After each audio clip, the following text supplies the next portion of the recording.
Darth Vegan here from Green Party Conference 2025, Day 2, Saturday. Let's get it going. We had Jo Kid, who's a Green Party member. She's based out of Kent, and she runs her own organic farm. There are a bunch of other terms that were used in there, but I can't remember them. And then obviously we had Alistair from the Vegan Society there. Vegan and I will combine our notes, and the slides will be made available to everybody at the end of the session. New scale, and our two deputy leaders, like Zach, have been racing from interview to interview, hour after hour. It's hard work to get the Green Party message out like that, and I'm sure you all want to thank them for it.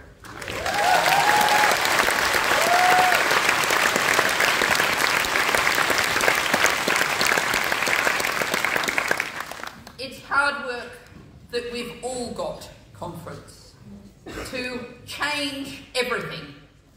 And yes, that's a little advert for the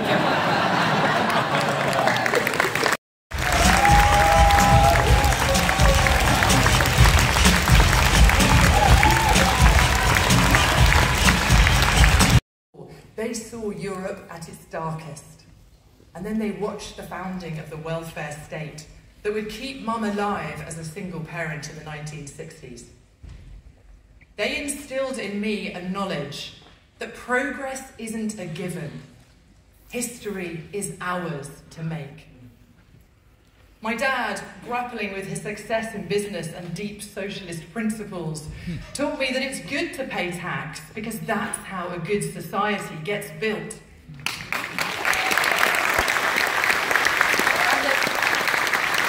And that sharing wealth is the best thing about having any. Honestly, I was raised campaigning for a wealth tax. And for 2 years now, we've been doing all we can to help people and nature thrive together, investing in affordable housing, health and leisure centres, nature restoration. We've taxed second homes, and we've declared that our rivers deserve rights. How amazing to be able to help Wealden become greener, fairer and kinder by the day. And this is happening up and down the country.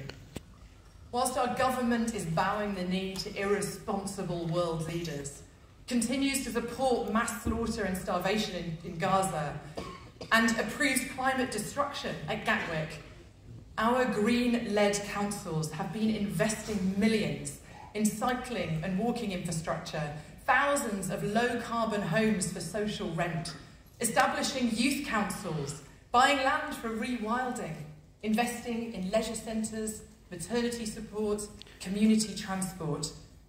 Greens aren't just talking about real hope and real change, we're delivering it.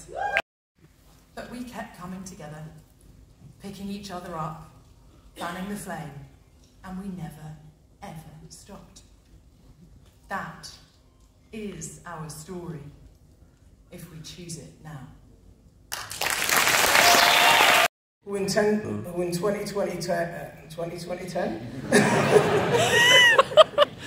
in 2020 during Ramadan refused to attend an iftar meal. Now iftar is at the end of fasting, when you sit down with people regardless of the background, regardless of their political beliefs, regardless of any differences, you sit down and you share and you break bread. But Starmer refused. And he refused because an organisation who provided tents to displaced Palestinians was going to be there.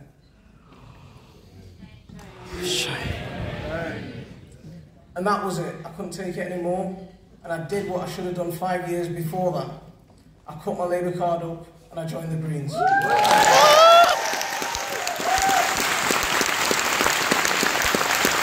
They point at Muslims, they point at immigrants and say, there's the problem. They're the bad guys. To hide away from their own failures.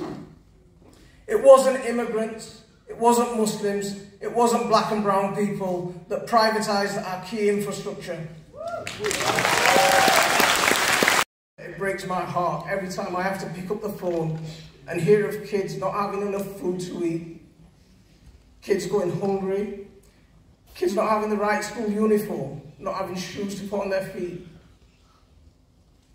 It's 2025 and we're one of the richest countries in the world. This shouldn't be happening. How food has been used as a weapon.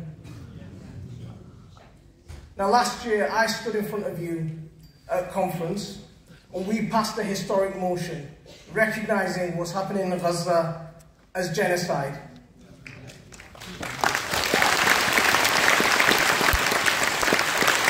Strong bond, and that's what we've got.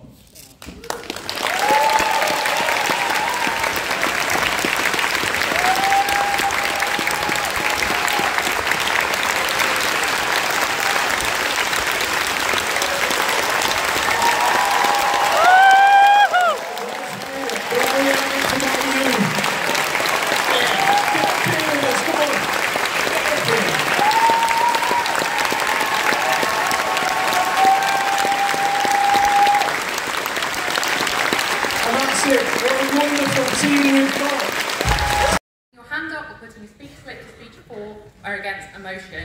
Of work that's gone into this, so I'm really sorry to say this, but while I agree the economy chapter could do with an update, this draft doesn't, in my opinion, do the job that we need it to. Our policies are set by members to achieve broadly two things: to show voters what a Green government would do, and to inform decisions made by our elected representatives at all levels on how they should vote on particular proposals being put forward by the government or by their local administration. This new economy chapter doesn't really do either of those things. It's heavy on theory, but it's light on tangible, deliverable policy. Dangerously under the weight of 100,000 plus referrals, now proving more of a hindrance than a way to access timely healthcare. Referrals to GICs are not always easy to get, with GPs turning patients away who are too complex with little recourse. While you can refer yourself to some clinics, it can be a confusing and difficult process. Once you get your referral, waiting lists are now in such a state that if something doesn't change, there will be people who join the waiting lists today who could be waiting for 30 years to be seen. There is no other form of healthcare that has this kind of wait. While many women, neurodivergent people and those with chronic illnesses may struggle to get treatment in a timely fashion, no other group is expected to wait a lifetime to be seen.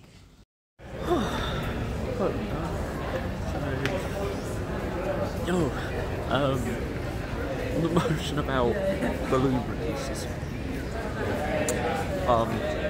Because, by the way,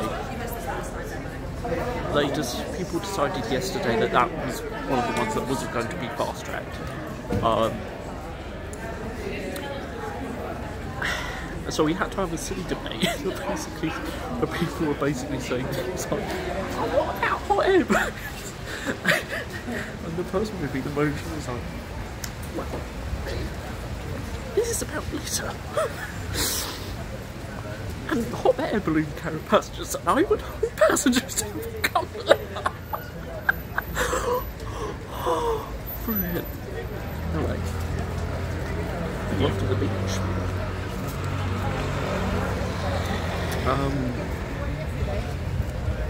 Yeah, it's the same one. Yeah. Draw a red line for Palestine. Will you get back a bit, please? You're really close.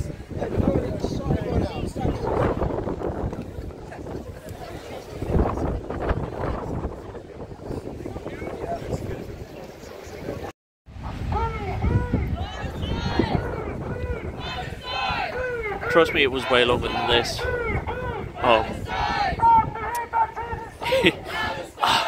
They're just packing it up. I'm sure there's stuff on at the moment, but I am super hungry.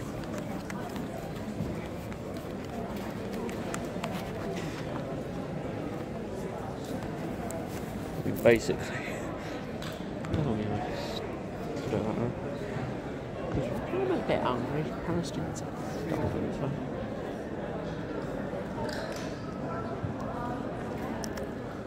What a bit of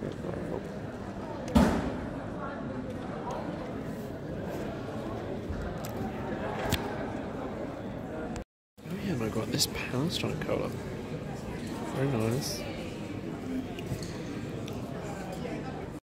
It's not what it's telling us, and it was like probably understanding that, you know, when you pick up those vibes, you need to investigate them more. So when you're out door knocking with your script and you pick up the vibes, so one of the things that a lot of campaigns found was when they were finding their previous G1s and 2s, so people who they'd known had voted Green in the past, they just didn't feel as solid anymore. Something felt a little bit off. And so it's about getting those vibes and then maybe adapting your script or your messaging, even your literature, actually. Yeah, digging a bit deeper in those conversations, not being afraid to do a bit of deep canvassing if you think that something like that is going on, to try and... They were getting their candidates in place within 6 weeks. They had an incredibly... Weekend at our biggest and our best ever conference.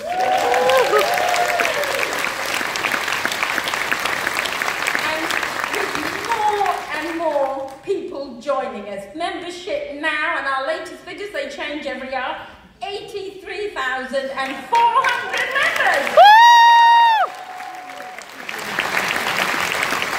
And what's more, that mood is catching on. I don't know if you saw a YouGov poll we commissioned this week. Greens are viewed more favourably than any other party in London and among younger people.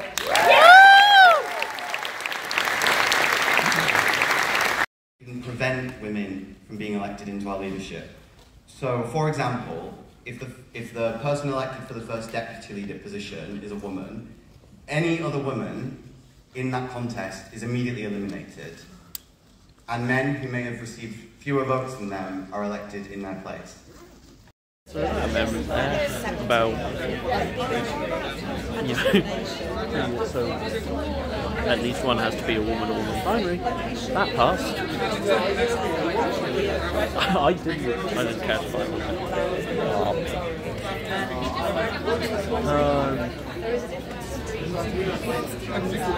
but it passed. Another part of the party constitution that was passed. By the way, so I mean, it required 2/3 majority to pass, but the amendment was to make it so that it would require a simple majority, and we managed to pass that.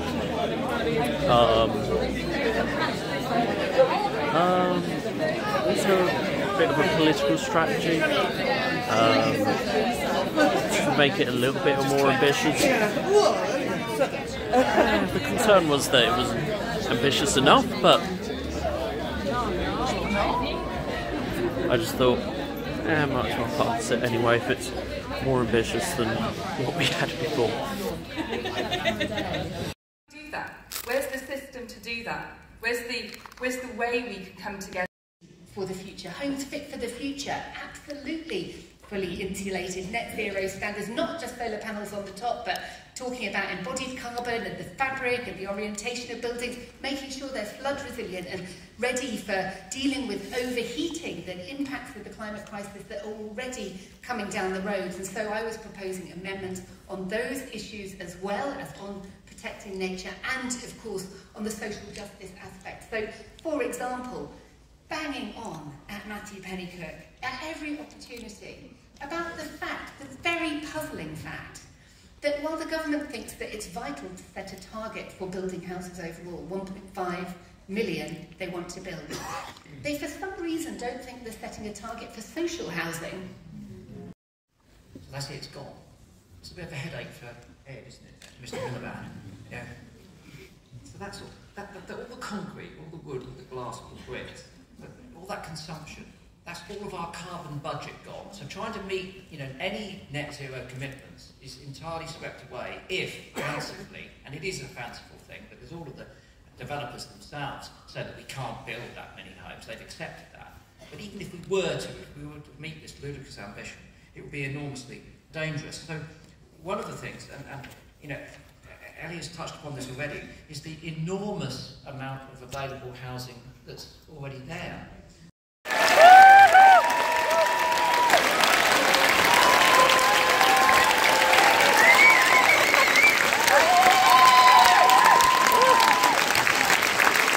Thank you. Before I start, actually, this is a good moment as well. Aileen, who just introduced me, some of you will know her very well because she's done speech training and coaching training with many of our candidates over the last general election. She has been speech advisor, so she's worked with everyone who's been given a speech at this conference.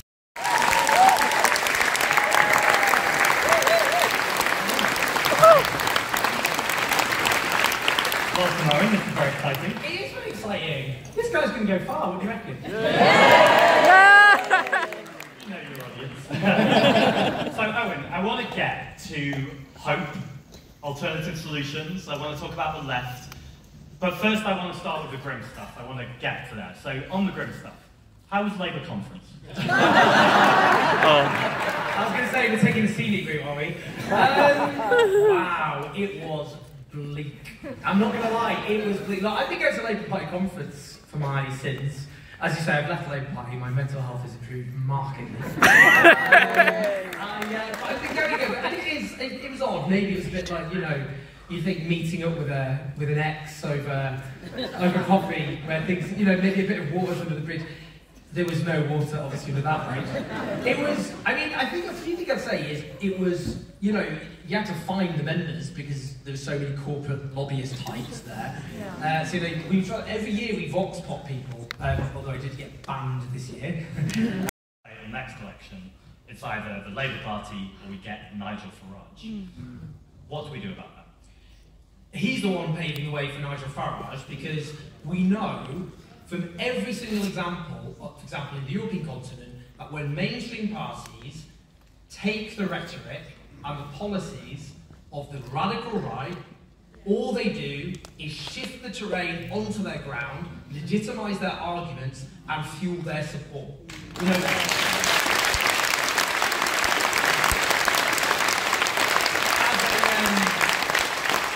as a philosopher, famous philosopher once put it, first as history repeats itself, first as tragedy, then as farce. It's not the second time, it's the fifth, it's the eighth, it's the 10th time. By the way, you know, I've got more respect for Ed Miliband than the vast majority of people in the cabinet. But he tried that strategy also as leader of the Labour Party. He kept doing speech after speech about immigration. So did David Cameron. They fueled Nigel Farage. That's what the whole Brexit referendum became all about. And they opened this, this gruesome Pandora's box, which has obviously never been shut. That's what he's doing. And actually, what the Green Party, I hope, will do is force the conversation away from that. Because the only way of defeating Nigel Farage is having a national political conversation that isn't about saying migrants are responsible for all our ills. It's by saying we are a very wealthy country. We have the wealth, we have the talent, we have the ability.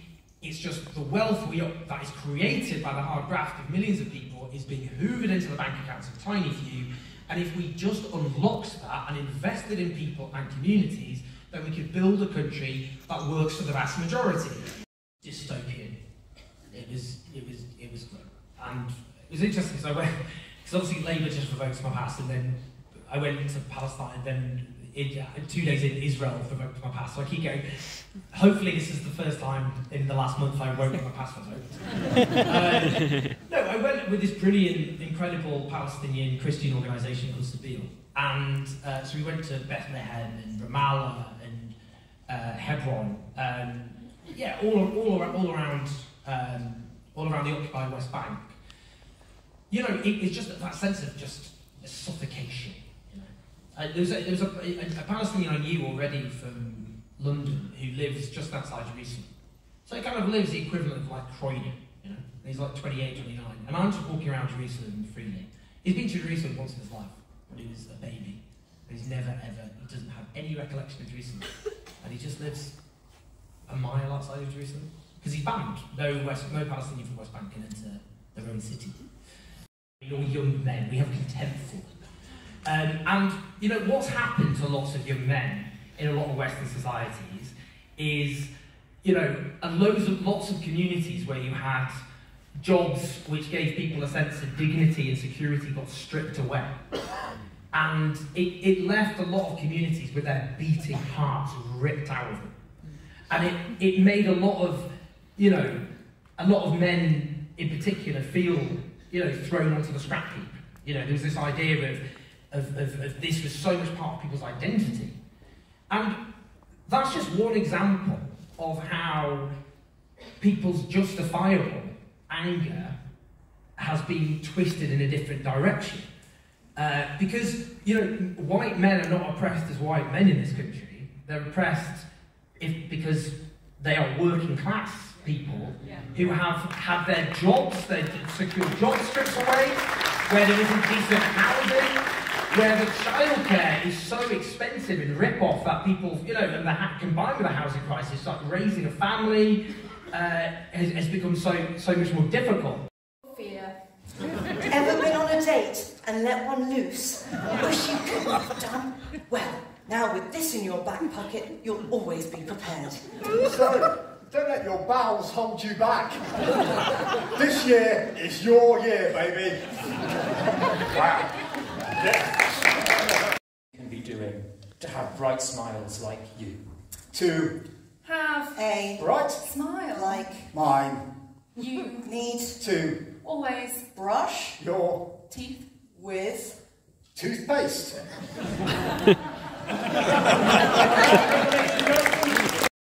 Universe. You think you've seen nicely made neat sauces now? Wait till you see Leanne's. Now, of course, it's well known for its found footage style and terrified audiences worldwide upon its release.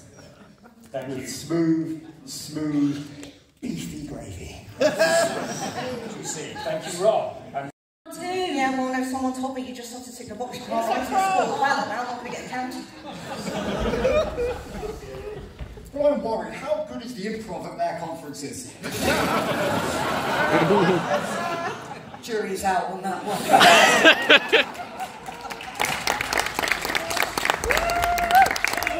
And that's it. Thank you for another episode of My Movie. Sailing. Okay. Second random thing. Crisps. For me to just like try and figure out, so I'm just going to take a guess. We can move on. It is in my head. It's between like LA and New. I'm going to go with LA. It's not. Is it New York? Yes, okay. No, he did because he was really angry about it afterwards. He rang me up and he was like, "Oh, thanks very much, Chris." I was like, "Right, idiot, saying Mugaba tomorrow night. Cheers." He went, "Some friend you are." And then he went, "Well, the joke's on you because we're going out again." And I said, "Oh, really? Where are you going?" And he went, "Cafe Rogue." And I was like, "Oh no, mate, it's Cafe Rouge." And he went, "I ain't falling for that again."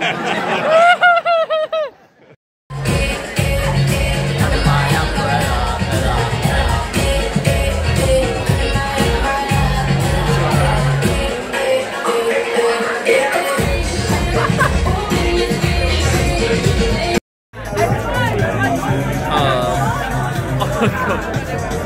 Charles is just Charles, brilliant, mate. Yes, Rachel.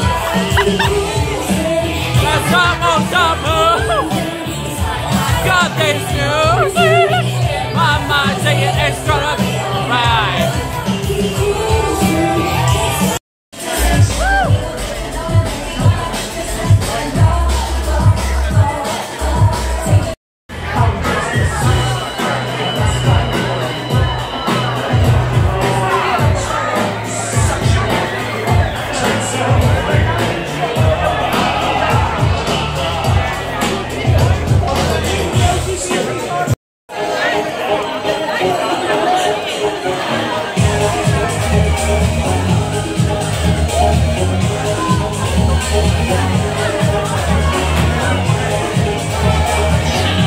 Tell you what, never saw Keir Starmer at an after party. And yes, I knew already felt like that.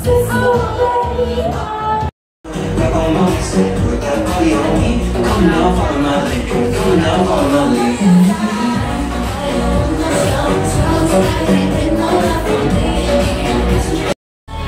I for real thought for a moment there that I'd been given up. That's the trauma. Well, it's the fifth round.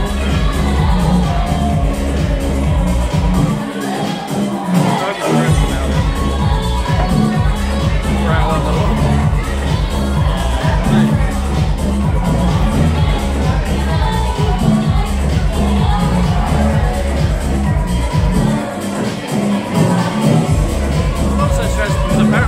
apparently Gravity Super has been recorded in Israel.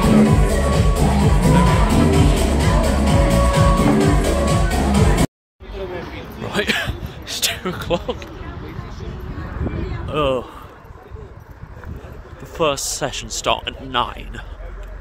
I'm not gonna get enough sleep. I mean, you know, apparently that's like 7 hours time, so I'll get like, well, if I started sleeping now it would be 5 hours, but probably be more like 4. Yeah. And I feel like I can sleep for 10. So anyway, on that bombshell, if you enjoyed this, maybe the comment, subscribe again. As always, thank you so much, and goodbye.